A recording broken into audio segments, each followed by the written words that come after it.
All right, ladies and gentlemen, thank you so much for coming back. Welcome to another episode of the Weeb Weekly. It is starting hot and heavy. We got a lot to cover. I'm going to say hello to my gentlemen first. How are you doing, Travis and Mr. Mizu? Doing good, man. Doing good. Good to be here on the pod as usual. Amen to that. How about you, Mizu? How you doing? I'm doing fantastic. I feel empowered right now. Hey, yo, it may be the middle of the afternoon, but speaking of power, we have to talk about the most powerful man in show business right now, which is Oscar Isaac. Oh my God, this man's movies are going crazy, and his shows as well. Dune Yes, sir. won 6 Oscars, and Moon Knight might be winning some Emmys because it is absolutely bonkers. We got episodes 1 and 2 for Moon Knight, the most anticipated show of the year so far, I would say, in terms of Marvel. As a show, as far as shows go, Moon Knight had a lot riding on it. The introduction of the supernatural and the other pantheons of gods across the multiverse. And to me, it has absolutely delivered. So, guys, what did you guys think of the first 2 episodes? Sensational. Absolutely sensational. There's so many. I think it's raring to. I definitely think it's probably going to be my favorite Marvel show. Okay. I think so already. They've done so many things already that gripped me instantly. This probably has the most crazy beginning of any Marvel show because you just see Ethan Hawke taking his shoe and filling it with broken glass, and you're like, what is this? And you hear the crunch of the glass under the weight of his body. That sound will Heebie-jeebies. haunt me. Heebie-jeebies, bro. Yeah, and you hear it the entire time. Every time it's faint, but you hear it. It's just it's crazy. It's such a crazy show. Agreed. And the reasoning behind all of it, as we get to discover with the new hints that they give us exactly why all of that is happening, is even crazier as well. So, Mizu, what did you think about the first 2 episodes? Just bird's eye view. So way back early in the pod, we talked about all the announcements of future projects, and I said that one of the ones I'm looking forward to is Moon Knight because I don't really know a lot about him. I really don't know him as a character. I don't know his power set. I don't really know much about him besides the fact that people told me that he's crazy. So I was looking forward to see what they were going to do with this show, and it did not disappoint. It is fantastic. Like Travis just said, the opening scene was just very jarring. Like, man is putting glass in his sandals. And then I think it was a cool creative choice that they decided to go with one of Moon Knight's other personalities instead of his main personality, Mark Spector, which is cool. And because now we're sitting here just as confused as he is about people talking about him, like, oh, like, what are you doing, Mark? Or like, what do you mean? Like, what do you mean it's been 3 days? And I love all that the nods and stuff like that. And the way they are interpreting his like personality on DID through using mirrors, reflections, and things of that nature of the conversation, that's dope. I love how they did that. That's amazing. Overall, I just want to learn more because, again, I don't know the villains. I don't know the characters. I'm still trying to learn his powers. But overall, this is great. I can't wait to see more. And we get Egyptian mythology, which is another one of my personal favorites. I'm very excited. I am a huge nut for mythology, and I knew exactly as soon as this was announced, I was like, oh, it's about to get hot and heavy. Well, let's talk about the first 2 episodes. I do agree. One of the best introductions to a character that I've seen so far. The fact that we didn't even see the suit until the final scene of the show gave us a good structure of how things were going to go. We're essentially discovering things as Stephen Grant experiences them, right? Which is something completely new. We haven't seen it. We haven't seen it so far. And the interactions that he has with Khonshu, at least in the first 2 episodes, are absolutely amazing because he's like, oh my, like Khonshu was just roasting the hell out of him, bro. He's like, oh my God, the idiot is in charge. I hate this. And I'm like, bro, you are literally angering a Greek god, an Egyptian god. I'm like, I don't know if I want to be in your shoes, buddy. How did you feel about the cinematography, the changes between Steven and Mark, the confusion, at least in the first episode, because there was a lot of explanation in the second one, but the first episode was all new to us. So how did you guys feel? I felt like it was masterful storytelling, and you felt just as confused, just like Mitu was saying, it's just as confused, almost just as trapped in a terrible situation as Steven is. Usually when you watch protagonists go through something, there's a part of you, like a little voice that's like, man, you could have done something to avoid that happening. There is nothing Steven could have done to prevent himself from going through everything that he went through in that first episode. Like teleporting somewhere, not teleporting, but appearing somewhere else and having that run-in with Arthur and the gunfight. There was nothing that he could have done to prevent his life from spiraling the way he did. And you could see how just downtrodden he is. And you connected with that, especially when he actually met his wife. He met his wife.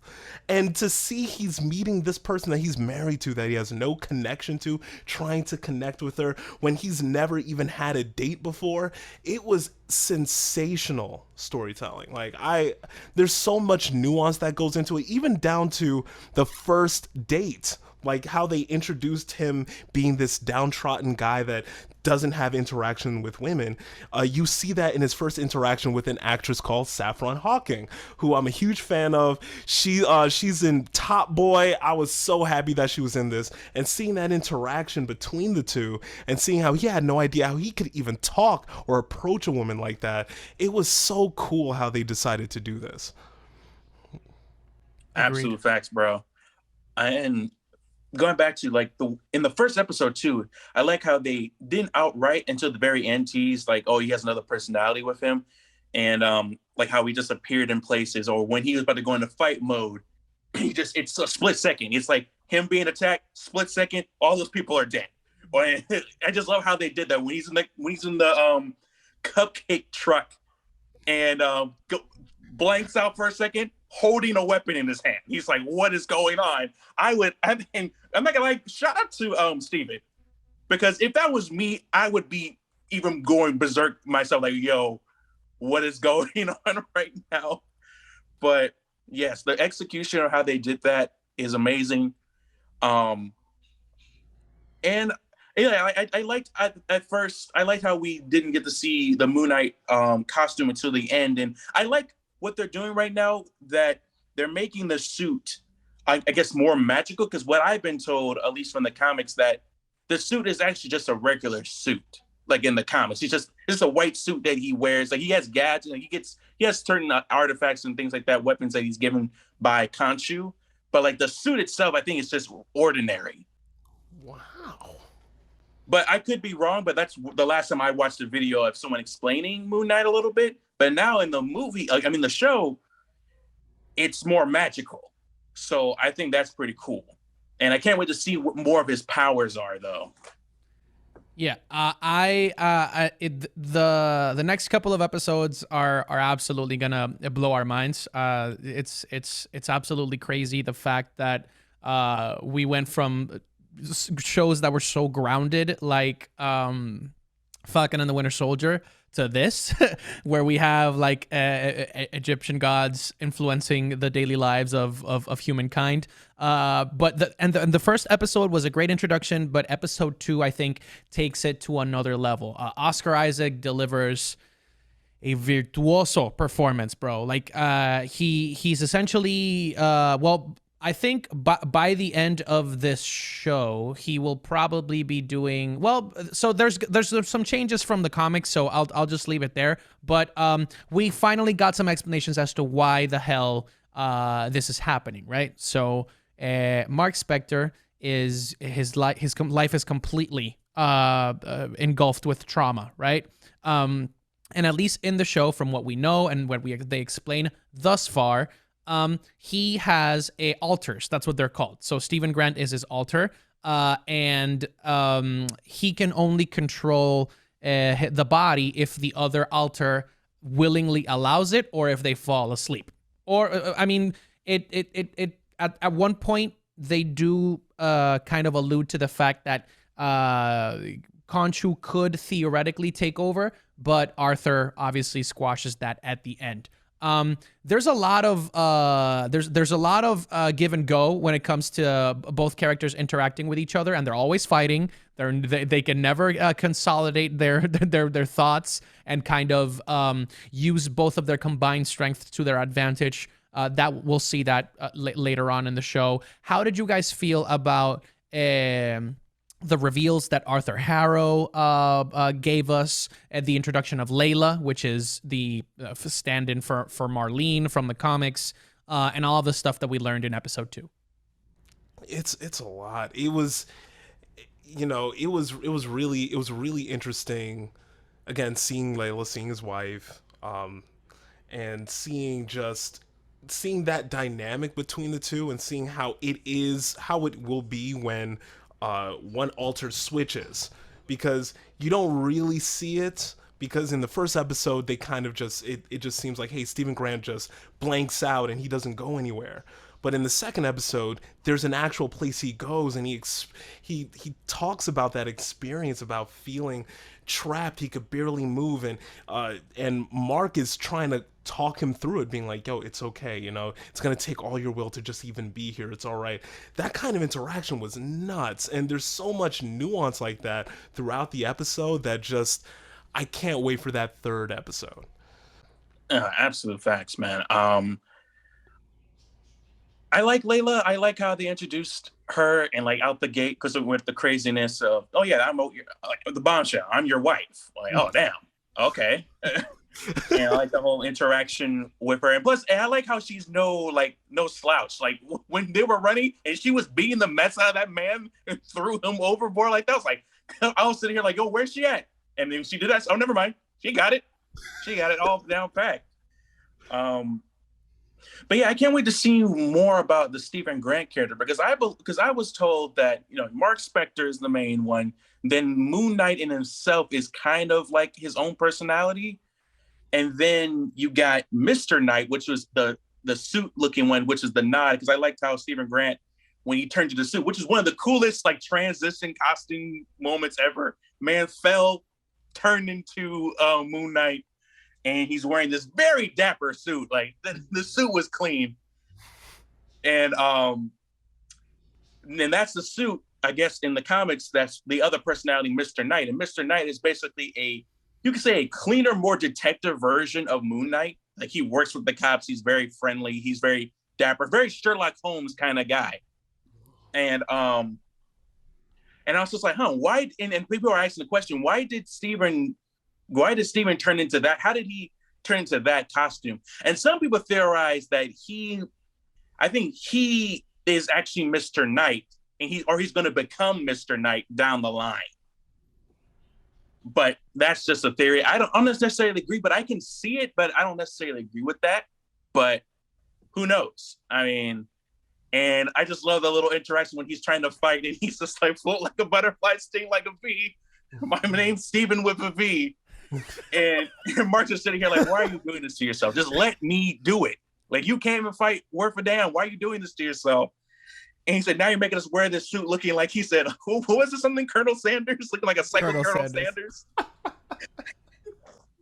Hilarious. Love it. I absolutely love it. And yeah, so the biggest change from the comics is that, right? So in this case, Mark Spector would usually be in control of Mr. Knight, as you mentioned, that he would be working with the cops. In this case, what they're alluding to is the fact that the suit will take different forms depending on how the user is thinking. So in this case, what Mark imagines the suit to be is the ceremonial armor that he got from Khonshu's temple in the Egyptian desert. But the alter Stephen Grant, the first thing that he thought of when thinking about a suit was just a bespoke suit. So he gets Mr. Knight, which gives him different gadgetry, different weapons, different abilities. So he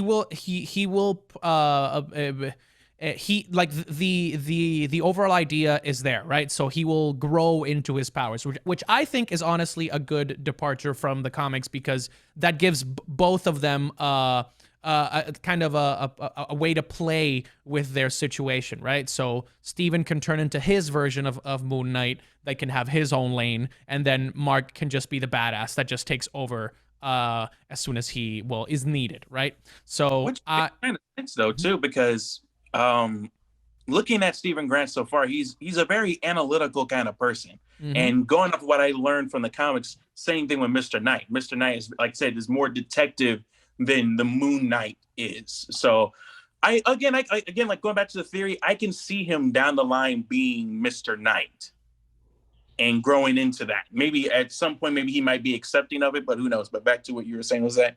No, yeah, I was just gonna say that like they've already taken liberties with the character already. So like in the comics, Stephen Grant is kind of like this Bruce Wayne suave type personality that like basically used his money from the mercenary days to become like as we mentioned like Bruce Wayne, because some of the biggest crimes around our society are usually done in like boardrooms, golf courses, like with really powerful people. So Stephen Grant deals with those crimes, while Jake Lockley, which is the taxi driver, deals with like low class or like not low class, but like lower level crime, right? Okay. So yeah, so we got five main personalities that we should meet, but in this case, they're keeping it to two, with their alter egos being like Mr. Knight, Moon Knight, and then we're missing just Jake.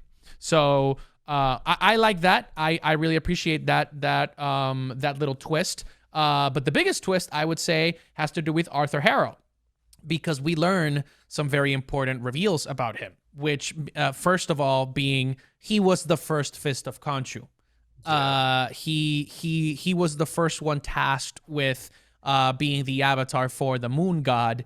But he essentially got tired of being a pawn in an endless game, right? So his I wanted to get your opinions on his motivation, right? So essentially, he's tired because he basically enjoyed dealing out pain on behalf of Khonshu, but he realized this is not the way it's supposed to be, because Khonshu delivers justice after crimes are committed. And then he decided, no, screw this. I'm gonna be a vessel for Amit, which is the deity, so to speak, that consumes your soul after Anubis judges it.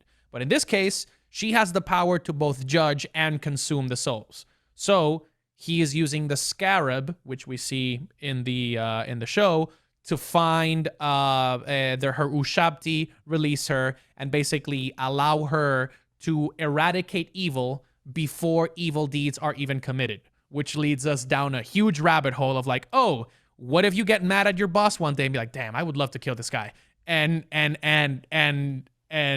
like Amit, like Mrs. Killer Croc shows up and like consumes your soul whole, sends you to the Shadow Realm in like a blink of a second. There'd be like 12 people around the world left alive. So how did you guys feel about this approach to justice that Arthur Harrow provides? I felt like it was so deeply flawed. I think that if the only way for justice to be done is if there is a crime. So if there's no crime, there is no justice. You're just attacking innocent people. And Stephen kind of hinted on that. He was like, hey, so are you going to just hurt children? Mm-hmm. And he was, and Arthur used this terrible analogy of being like, well, you know, when you amputate a limb, it's for the health of the body. It's like, so you're killing children, right? Like, it's this is not more or less. Yeah, more like it's just a terrible philosophy on justice. I think that he is still a pawn, but he's even worse now. He's more worse off, and he just has. I feel like he can't see past his own charisma. I feel like he's also convinced himself that, yeah, you know, I am doing what's right because this is for the betterment of everybody, and he's not seeing right in front of him like the actual present harm that he's causing. Like earlier in that episode, he killed a woman, like this older woman. She said she was good her entire life. This was an elderly woman, and snatched her life without cause. And it's like, wow, how do you not see, how could you not grapple with the fact that you killed someone who spent their entire life doing good, who might have done bad later but didn't even get a chance to? True. Honestly, I definitely cold-heartedly agree with Travis. Yeah, as soon as he explained it, I was instantly like, yeah, no. Because usually when you hear MCU villains explain their case, you just either like, oh, I mean, he's kind of got a point. You know, I kind of was like low-key Killmonger. You're like, okay, I can see where you're coming from. But with him, I was sitting here like, no. And when Steven brought the whole children thing, it's even just, it completely sealed the deal for me. Like, yeah, are you going to punish a child for a crime they might commit in 30 years from now? Like, what kind of sense does that make? Like, that's not fair. Like, that's not fair at all. Like, yeah, granted, yes.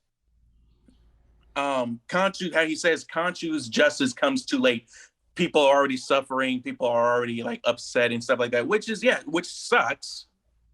But at the same time, you can't just put your judgment on someone before they've done something.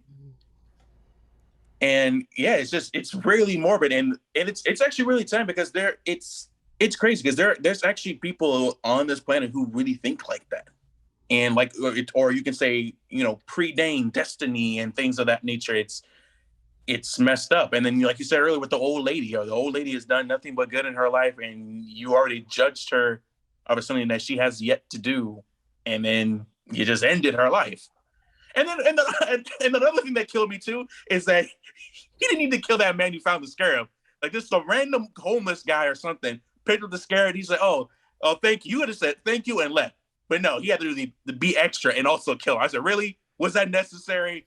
Bad guy's gonna bad guy. That's exactly what we're gonna do here. Gosh, and he tried to play it off like, oh, because as soon as he showed us the little utopia thing, I already knew something was wrong. Like, oh, everybody's acting perfect tomatoes, cooking soup.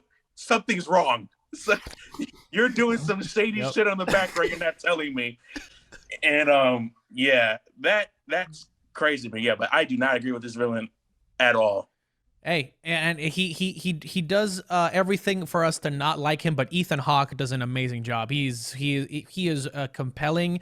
He's kind of this what's it called, Hannibal Lecter style villain, where it's just like he's clearly not trying to be outwardly evil because he believes he's right. He believes his own brand of justice is the correct brand of justice, kind of like Black Adam in a weird sense.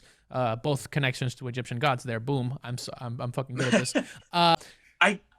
One thing I do like about him though, his character a little bit, is I like how like he showed up how he was a vessel, but when Khonshu was talking to him, oh, is Khonshu talking to you right now? Maybe guess he's telling you to kill me and all that stuff. I was just sitting here like, how do you know this? And then he explained. I was like, oh, I like how they set that up before he told us that he used to be a vessel for Khonshu. And then I liked how they talked about that, because the one thing I learned in the comics is that, I don't know, they might play off of this in the future maybe, but technically Khonshu has two vessels that he controls. One he calls the Fist of Vengeance, and another one that's like a backup. And it's kind of relatively recent, because he's just like, just in case my Moon Knight decides to betray me in any kind of way, I have this backup Moon Knight just in case. And I'm not gonna lie, I like him so much. So the second Moon Knight guy is so cool, only because he kind of looks like me. He kind of looks like me, and he's even wearing these shaded glasses as well. And when Khonshu heard that, oh yeah, Mark has been messing up, and he's like, all right, word, okay. And he goes up to Mark out of nowhere in the library. He didn't even announce who he was. And I don't know, he's just talking to him like, oh, Khonshu's upset at you. And Mark's just like, who the hell are you? And he takes his glasses off. He said, I am the other such and such, the other vessel of Khonshu. And you've been messing up as Moon Knight. And then they just start scrapping. And I thought that's cool. If they introduce that guy in the series, or maybe in future installments, that would be fantastic. And if you need a person, I mean, he kind of looked like me. I'll do everything you need to. The guy was pretty cool. You gotta pitch yourself. Man. But yeah, I totally agree, man. And the fact that they introduced the limitations, the fact that in order for Khonshu to intervene, the vessel has to agree, right? The vessel has to be a conduit to the gods. The horror elements were also something that I took note of.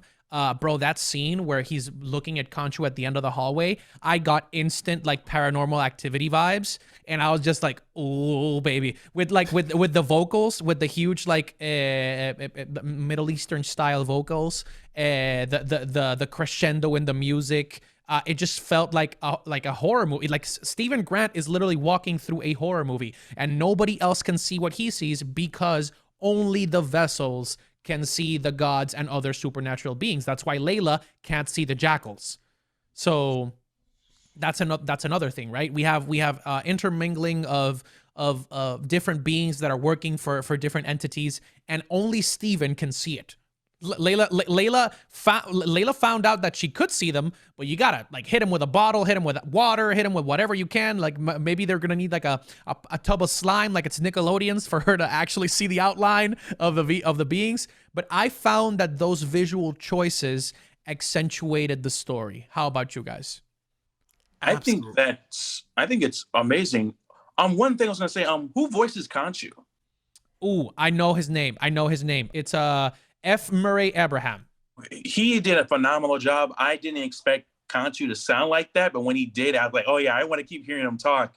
And on top of that, I like how somewhat morally gray Khonshu is. Like, yeah, he's a beacon of justice, but the way he talks to Mark, and he's just like, oh, you think you own this body? Like, no, like, you work for me, son. Like, we're going to be doing some stuff that you might not like. And if you want to quit, okay, you can do that. But your wife is a great candidate. And I like how you give him ultimately, like, hey, you can quit if you want to, but you're not going to like who's going to be the next candidate. Mm-hmm. So let's keep this going. And, we got a deal. He said, yeah, we had a deal, but like, I need to do one more thing. And I'm not gonna lie, he kind of confirmed with Horror was saying that, he keeps saying you have a deal, but he's gonna end up keep making you do things over. And we kind of saw that when he had the conversation with Khonshu. Mm-hmm. And he sounded like he's just gonna keep making Mark do stuff, even though it goes against their deal. So I just like that, how he's kind of morally gray. And it's funny to me how he says that, oh yeah, he's shunned by all the Egyptian gods, which some people are asking themselves like, he's shunned by all the Egyptian gods. Bast in Black Panther is Bastet in Egypt and the Egyptian pantheon. So I'm wondering, like, how does the Panther god feel about Khonshu? And that maybe, who knows, that can be a cool Moon Knight Black Panther connection in the future. That would be. No, and Khonshu kind of reminded me of the spirit that's in the helmet of Dr. Fate. Ooh. Because as soon as you said morally gray, it's like, yeah, like he only cares about this brand of justice and is so tunnel vision on it that it doesn't matter who they're hurting. And I'm like, man, a part of me really hated Khonshu for what he was putting Steven through. And it was so bad to the point where I was relieved when I saw Arthur. Because when Arthur found him, I was like, oh no, at first. But then he started talking to me. He was like, hey, you hear that voice. It's relentless. And then he started, I was like, it felt vindication. Like, oh man, Steven's not crazy. This is really happening to him. So yeah, no, I F Khonshu. In summary, F Khonshu. Listen, all I gotta say is, I've had the chance to see a little bit more of the show, and I will let you know, episode 3 is bonkers, but episode 4 of Moon Knight is it will rival anything we've seen in terms of the show. Like episode 4 out of 6, there's 6 episodes in this one. Episode 4 is going to rival the last episode of Loki in holy crap, what is happening in front of me. The last 10 to 15 minutes of that episode is just like, what is happening? What is happening? What am I doing? This is not supposed to happen. It is that good. I am very excited. For you guys to see it, and we will cover every single part of it. I was just about to say, how does it feel, Jose, to be the one in the know this time? Dog.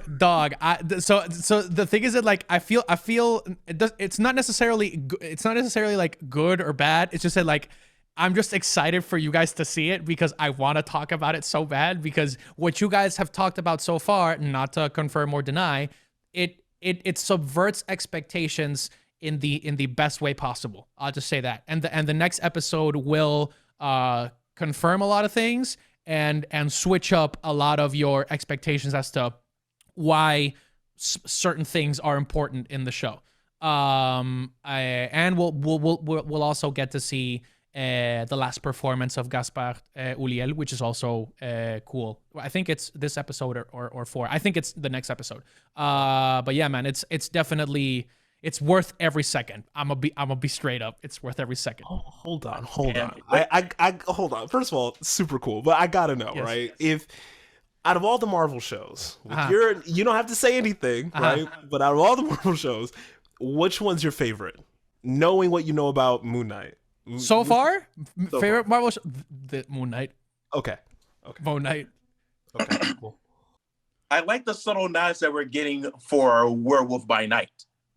And maybe, I don't know if they confirmed it, or maybe he might show up in the show. Maybe. Because there was here's the thing, there were blatant examples and references to Werewolf by Night in the past 2 episodes. And I'm just sitting here, like, one thing I just saw, I looked it up too. So when Stephen Grant hits that bus, there's a barcode on it.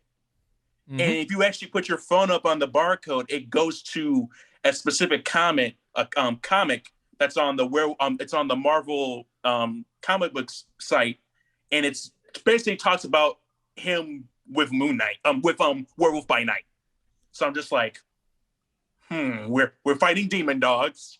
You got little stuff right here. even the bus, on top of the bus, it shows a little area code, or like the little symbolism or code of the bus. And apparently it's a reference to a Moon Knight comic, which involves Werewolf by Night. So I'm just saying, are we getting a freaking werewolf? Are we getting him, the werewolf of Marvel? So to me, all the signs are there. So if we see him, I just want to see what he looks like if they do put him in the thing. Okay. Since that first of all, so much to absorb, but speaking of little details in Moon Knight, my favorite little detail as an anime fan happened in the first episode, and it was when they were talking about Avatar, and there's a moment where Steven says, "Oh, you mean the anime?" And just so much of it. I've been out here fighting for Avatar to be seen as an anime to this for day. Years. And to this day, to this day, to this day, to this day, to this day. Like, it was just to see it not beautiful. Beautiful. Are you talking about the blue people? No, the anime. And I'm like, oh yes, please. Can I get it? Can I get Zuko making a cameo appearance, please? Honor. My honor. My honor. My honor. Honor for my honor. My honor. My honor. My honor. Honor. Yes, sir. Hey. Khonshu would be nothing. But well, no. Uncle Iroh walked so Khonshu could run. Let's just say that. Oh, Lord. But all right, guys. Break his windpipe. Break his windpipe.